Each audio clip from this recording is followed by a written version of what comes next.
Well, good to have you here tonight. Thanks so much for being here with us tonight as we continue on going through the harmony of the Gospels. We're on lesson number 95, and we're 9 lessons away of hitting 104. That's 2 years, so we're getting there, all right? So tonight we are in John chapter 7, verses 11 through 36. It's kind of where we picked up from last week, and we'll look at that just for a second. But it says, Then the Jews sought him at the feast and said, Where is he? And there was so much murmuring among the people concerning him, for some said, He's a good man. Others said, Nah, but he deceiveth the people.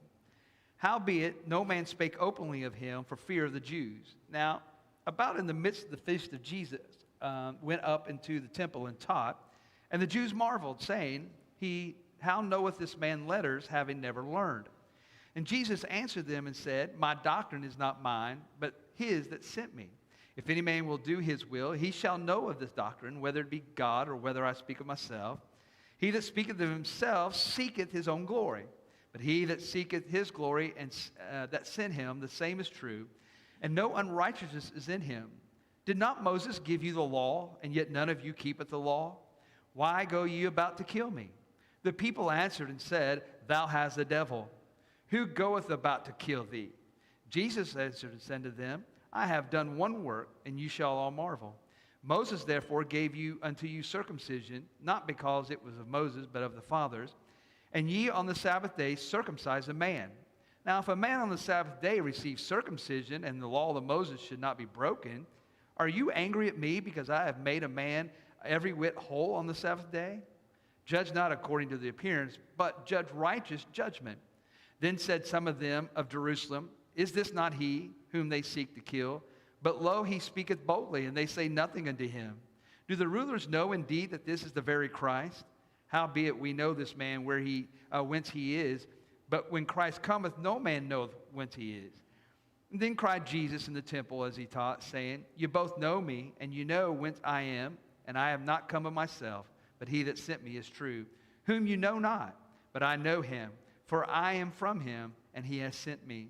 Then they sought to take him, but no man laid hands on him, because his hour was not yet come. And many of the people believed on him, and said, When Christ cometh, will he do more miracles than this which this man hath done?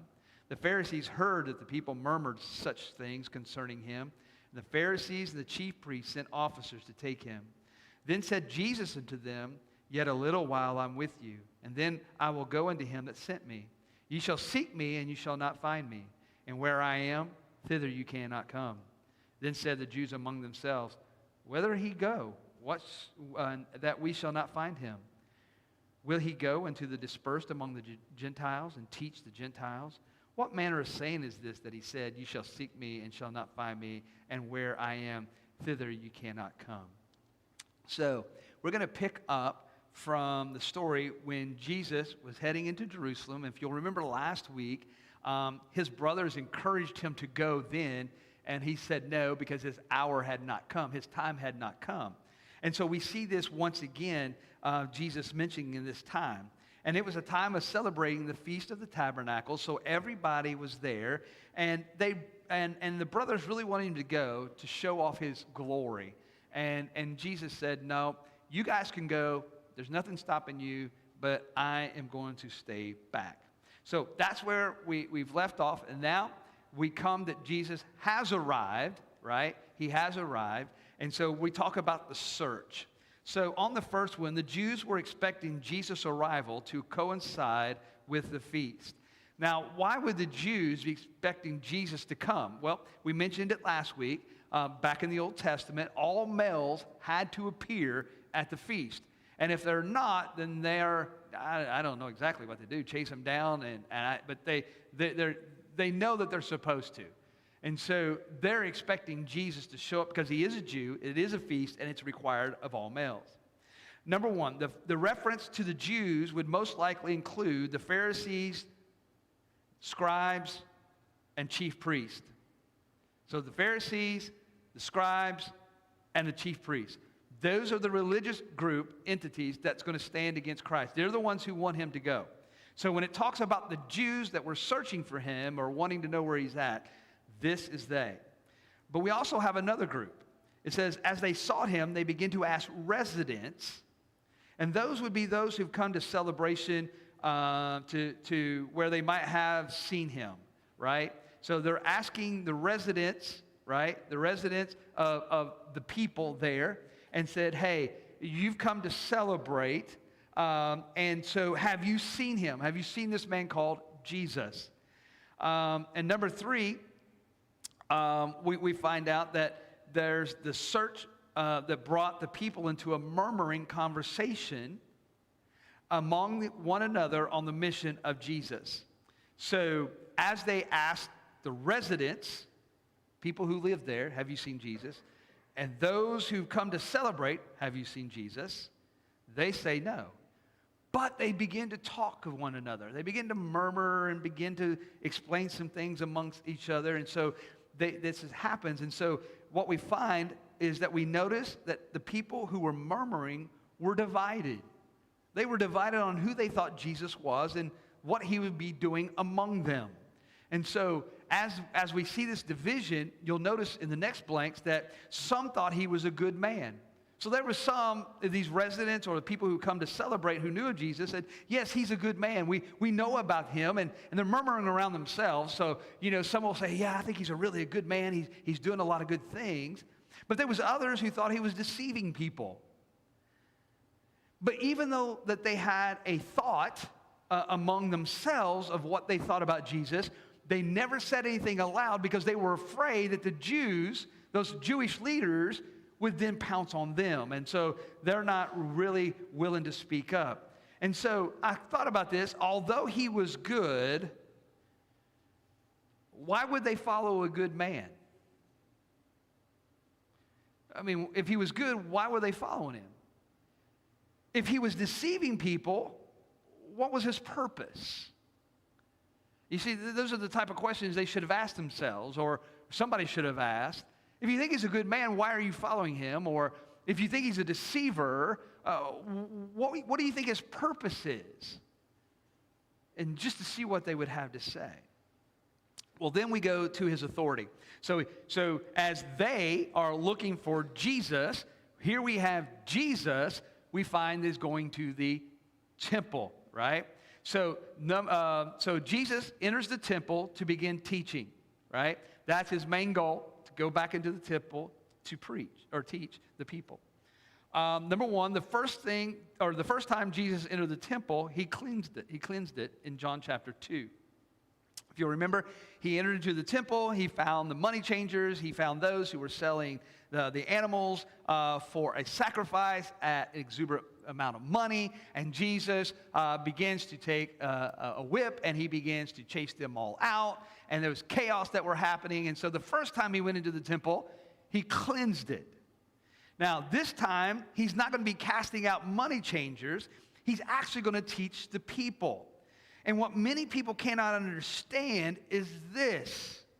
In order for Jesus, or in order for God's word to work, a person's heart must be cleansed. So we notice that Jesus cleansed the temple, and then he comes back to teach in it. So number 3, notice the crowd reaction as he taught, right? So the first time he came in, he cleansed it. This time he's sitting down, he's talking to them. They were amazed by his understanding of the scriptures. They were amazed. And every time we've seen this, people are amazed how he teaches the people. They said, we've never heard anybody like this before, right? They couldn't understand how he was so effective. How is it that he can sit down and teach like nobody else, and yet he has never been to Pharisaical seminary? He has never been to school. He's never had college. He's never sat under somebody to teach him how to do this. How does he know this? And so Jesus gives him an answer. He says this, he says, and number 4, he says, Jesus gives them the answer by sharing that what he is teaching is not his doctrine. I'm not teaching anything about myself. I'm teaching you what God has told me to teach. I have been to school with God, with my Father. He has told me what I need to say. And so, number 5, they were impressed by what he said, But they were still missing a key piece of the puzzle of who Jesus chose to be in his presence, his Father. They loved hearing him teach, and they're wondering, how can he teach so well? He's never been in the presence of any schooling or any rabbi, but he didn't have to be because he was always in the presence of his Father, which makes a difference. Because the religious crowd, they're not in his presence as Jesus is. So, number 6, Jesus was not expressing exclusivity. He gave them 3 things that could attest to see if he was right. He said, you all want to know how I do this? I don't teach my own doctrine. I teach the doctrine of my Father who has sent me to teach, and I'm going to give you 3 things to test to see if I am doing what my Father has told me to do, or am I just some guy trying to scam you? So notice what he says. The first is this. You can know if what I am preaching comes from God by doing the will of the Father.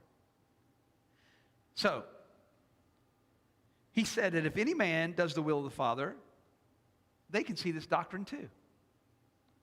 So he says, if you really want to know if I'm true, here's the doctrine I'm preaching. And if you want to know if I'm true or not, if you will be obedient to God and follow his will, you can know his doctrine too. Just got to be willing to do that. Second, Jesus is not teaching for his glory, but that he has come to glorify the Father. He challenged people to glorify God. Here Jesus is glorifying God the whole time, and they're upset with him. He's not said one thing about himself unless he's questioned. But other than that, he is there to give scriptures that refer back to God in all the teaching. And the third thing, he says, there was no unrighteous in him, for they could not find any time or place where Jesus had sinned. So if you really want to know if I'm teaching the right doctrine, tell me if I'm a sinner. What have I done that you can hang on me that you have seen me do wrong? There's nothing that they could point to. So he gives them 3 things to say, why don't you test me? Here's the challenge. You make your mind up. So number 7, so far we can at least say that the righteous crowd was guilty. They were guilty because they were not willing to follow God's will because they sought out to kill him. They were willing to kill the one who sent with a message from God himself. And so that was not God's will. And so we know that obviously that they are going to break that one. So we see this authority that has come about. Now we're going to look at the hypocrisy, okay? So Jesus says, hey, here's a test. You go ahead, test me out, challenge me. You see what I'm doing. Does it measure up? Well, C says, Jesus began to expose the religious leaders for having the law but not keeping it. So he goes in and he's going to begin to show them exactly where they stand.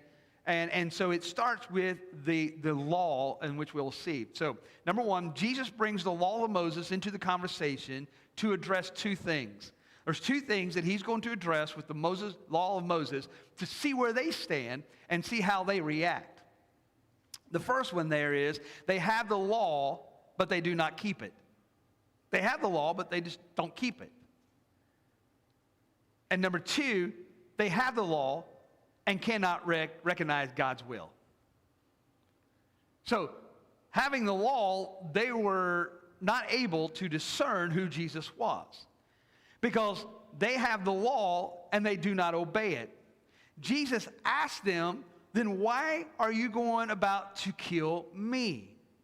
I mean, why are you going to come and kill me? You're not keeping the law. You're not obeying God's will, but yet you want to kill me. Number 3, why would Jesus bring up the law of Moses? Well, it's very easy. They were celebrating the exit of Egypt, God's provisions along the way, and how God asked them to observe it. So it was a great way. They're at the festival of the feast, or the feast of the trumpets, and it's tabernacles. They're at the feast of the tabernacles. it was a perfect time as they built their little tabernacle. They would all stay underneath it. They all had their provisions. They thank God for the provisions that they had. And so all of that was because they came out of Egypt and Moses led them out. And it was a perfect time to bring it up to remind them why they are celebrating, which is number 3. They were celebrating that exit, right? Number 4, instead of knowing God's will, they had their own interpretation of God's will, that Jesus was a deceiver. So the whole question is, were they keeping the law in their eyes? Okay? So why would they want to kill Jesus? Are they doing it because they're trying to keep the law? Well, that's a good question, because here's what we read in Deuteronomy chapter 13. In verse 1 it says, "If there rise among you a prophet or a dreamer of dreams, and giveth thee a sign or a wonder, and the sign or the wonder come to pass, whereof he spake unto thee, saying, Let us go after other gods, which thou hast not known, and let us serve, thou shalt not hearken unto the words of this prophet, or the dreamer of dreams. For the Lord your God proveth you to know whether you love the Lord your God, and with all your heart and with all your soul. You shall walk after the Lord your God, and fear him, and keep his commandments, and obey his voice, and you shall serve him and cleave unto him. And that prophet or the dreamer of dreams shall be put to death, because he has spoken and turned you away from the Lord your God, which brought you out of the land of Egypt, and redeemed you out of the house of the bondage, to thrust thee out of the way which the Lord thy God commanded thee to walk in. So thou shalt put the evil away from the midst of thee." So I'm wondering if they think that they're keeping the law by saying that Jesus is a false prophet. He is a dreamer of he's a dreamer of dreams, and he is deceiving the people to lead them astray. Therefore, he's not really pulling them to serve other gods, but because it's not the God that they think he should be representing their way, they say, we just need to kill him. We just need to get rid of him. So it makes me wonder if they, again, testify to themselves or justify before themselves they're doing the proper thing by killing Jesus. Number 5, Jesus wants to know why they have a problem with him. Is it because he healed a man on the Sabbath day? Is that why you're mad at me? Is that why you're so upset? You see, religion, it seems like, has a way to interpret its own thing. So number 6, he said, so let me get this right. The righteous people are mad when Jesus healed a man on the Sabbath, but if a young male gets circumcised on the Sabbath, you have no problem. In other words, you got to remember the law of that day on the Sabbath, that no one was supposed to do anything. You only had so many steps you could step on that day. You could only do so many things that day. It was a complete day of rest almost. But yet, if a child or a male needed to be circumcised, they had no problem doing that. So, Jesus wants to know why you have a problem with this. Religion always finds a way to keep Jesus and his words out of the picture so that humanity can insert their own words. That's what they want to do. We don't care what really the law says. We're going to do our own thing. God will be okay with it as long as we're doing something for him. Well, number 8, in return, Jesus asked them to judge rightly. Here's what I want you to do. You judge rightly. Not just on appearances. Just not on appearances. Listen. Who comes to mind in your mind and your thoughts? Who do you think of that you know who justifies their actions, but when somebody else does the exact same thing that they do, they get mad? It's okay for them to do it. But if somebody else does it, oh, no, you can't do that. That's wrong. And it's what we are seeing that comes in this direction. I'm going to tell you, there have been many, many years in the ministry how much I've seen that. How much I've seen preachers say, you can't do that, but they can justify why they can do it. And so this is kind of what we're seeing, that the Pharisees and the scribes and the high priest says, hey, don't worry about what we do. We're worried about what you're doing. And what you're doing, it's not right. Number 9, Jesus' response went from clarifying the doctrine he taught to exposing the religious leaders with their intent to kill him, which caused part of the crowd to call him a devil for saying such a thing. It's Jesus who's, I'm not saying he's defending himself, but he is challenging his audience to realize who he is, to recognize who he is.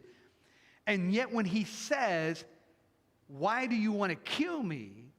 Some people in the crowd says, oh, whoa, whoa, whoa, whoa, whoa, whoa, whoa, whoa, whoa. No. Nobody's said anything about killing you. You must have the devil in you. You're making these things up. He wasn't making them up. Number 10, the people who traveled in for the celebration had no idea that the religious group was out to kill him. They thought Jesus was filled with the devil because he exposed the righteous men of their day. But we know that not to be true. So let's go into the identity. What's the identity look like? Well, D says the identity of Christ is questioned in the view of the Messiah. So his identity of being the Messiah is going to be really questioned here, because they already know, some people already know he's a good man, some people already know he's a good teacher, some see this and that. But Jesus came to be the Messiah. Number 1, the residents of Israel had another outlook at what was going on. So these are the people that lived there. For they knew that the religious leaders were out to kill him since the last Passover. So you had these visiting people who come in and said, oh, they're not trying to kill you. But then you have the residents said, oh, wait a minute. Yes, it's the last Passover. They've kind of had this thought. Number 2, when the residents, knowing who Jesus was and the intent of the religious people, they were shocked that he was teaching in the temple. How is this possible? The man that they want to kill is teaching in the temple, and yet none of them are saying anything. Oh, maybe they've changed their mind. Maybe they have gotten a different view of Jesus. Now, we're not sure what's going on, but surely they would have stopped him if they knew he was teaching. I mean, they already know from the past experience how Jesus taught, and they already know that the religious leaders are not going to like it. Surely they would have came in and stopped him somewhere along the line. So they're kind of shocked at what's happening. Number 4, the residents were like the religious leaders. They did not believe that Jesus was the Messiah because they knew where he had come from. He's a carpenter's son from Nazareth. This is one of the drawbacks of the day and the ministry of Jesus, is because of where he is from. You'll recall that even in the Bible, one of the Nathanael said, "There's nothing nothing good comes out of Nazareth. Nothing. There's no way this guy's the Messiah because nothing good comes out of Nazareth." Nazareth had its own reputation, right? Had its own worst reputation, and nothing good comes out of that place. But here's the problem. They never considered Jesus being from Bethlehem, where the scriptures point to a Savior born, according to Isaiah and Micah, as the Messiah that was born in Bethlehem. They can never see him from that angle. It's always Nazareth. It's always the worst of Jesus. Number 5, Jesus cries aloud in their presence about exactly who he was and where he was from. And by the evidence given, they knew his mission and saw the miracles, but they still rejected him as Messiah.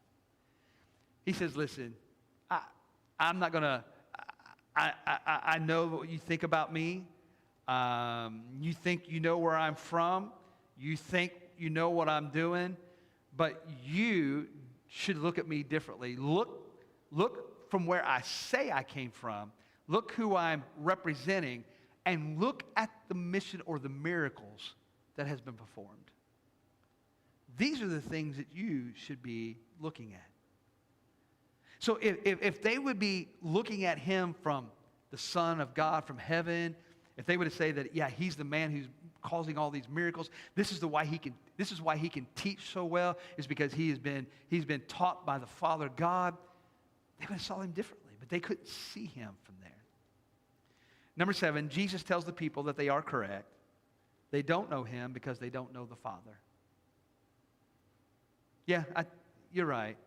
You don't know me because you don't know my Father, and because you don't know my Father, you're not going to know me. You would think that was going to sting a little bit. And number 8, with all sides becoming anxious over the words that have been spoken, the temple guards are going to be called or being called or about to be called because of the chaos of the crowd and the anxiousness of things that are happening. Number 9, with that in mind, Jesus knew that his time had not yet come. So therefore, we will not see him be arrested at this time. And while the guards were assembling, faith was abounding. This is always like God. Whenever the devil is doing something, God is at work as well. There was a title of a message that I preached a while back, and I forgot where I got it, but it's something like, the title was something like this. The devil is still raising Cain, but God is still able. You see, there's always disturbances, but God is always able to work those things out for the glory of his Father and for him. So, we see that because number 10 says, people came to believe that Jesus was who he said, and they challenged those who did not believe. So isn't it amazing? There's groups of people here, there's the residents, there's people who's traveled in, and they all murmur one another about who Jesus is, and they all have their opinion, and then Jesus goes on to this teaching, and the things happen, and it said that some believed. And what they did as soon as they believed is they turned around to somebody who didn't believe and said, hey, are you waiting for somebody else to come do more than this guy? Has that ever happened in the past? You got to just believe this man here because there is no one else coming. It's a good challenge. And then we see the departure. It says the debate over who Christ was and those who stood against him resulted in the Pharisees sending out the temple guards to arrest him. So this is getting out of bounds again. The religious leaders can't handle it. Think about this. They go in, they're looking for Jesus. They begin to find Jesus because of the crowd. And then the crowd wonders why the Pharisees hadn't done anything. And then you got these groups. Some are believing and some still not believing. And then all of them are getting together. And so they said, oh, wait a minute. We got to stop this. Get the temple guards here now. Let's have him arrested. And so, number 1, as they were murmuring, the temple guards were coming, Jesus was setting up for his departure with some words that would confuse them. Now, he still hasn't left yet. He's still doing his thing. And so he's still talking to the people. And even next week, when we go into next week, he's still talking to the people. The guards haven't came yet, but they're coming, right? And so he's setting up his departure by stating some words. With his eyes set on Jerusalem, with his face looking to the crucifixion, knowing that the battle from the tomb to his resurrection, Jesus calmly looks at the crowd, and he says, you know what, I may be with you now, but soon I will return to the Father. But soon we will see him return to the Father. Now, this is a bold statement. So, number 3, what makes this statement have a bold intent is that Jesus is telling him, I'm leaving, and you're not coming. So there's 2 different directions stated here. Because number 4 says, that threw them spinning in thought. When Jesus spoke, it spun them into thought, and they thought where he would go that they could not find him. Where is it? Where is he going to go that we cannot find him? And then they got to thinking, well, maybe he's going to end his mission here, and he's just going to go over to the Greeks, and he's going to preach to the mission there because no one seems to be wanting him here. So he's going to go to another group of people and begin to teach and do his mission there. So number 5, it was driving them crazy trying to figure out what Jesus meant. And the truth was that Jesus knew they had a limited time to accept him. He knew that. I'm only here for a while. I'm leaving. I'm going up. Remember, he said that last week. He said, I'm going up. I'm going to die in Jerusalem. I'm going to be resurrected. I'm going to be ascended into heaven. And where I'm going, you can't go. Your time is limited. And so instead of accepting him, this crowd will reject him. And I think your last little blank there says this: every generation has to answer the question, who is Jesus? Who is he? Is he a good man? Is he a deceiver? Is he a good teacher? Is he a master? Is he the Messiah? Who is he? Everybody has to answer that question. So that's where we're going to leave off. And then next week we will continue to see him in the temple as he finishes up some of his thoughts, and he gives a very clear invitation. He knows that a lot of these people are going to reject him, but he's going to give them a clear invitation for them to come and to know him. So for those who are watching, thank you for watching tonight. If you're watching it later, thank you for watching it later. And we will see you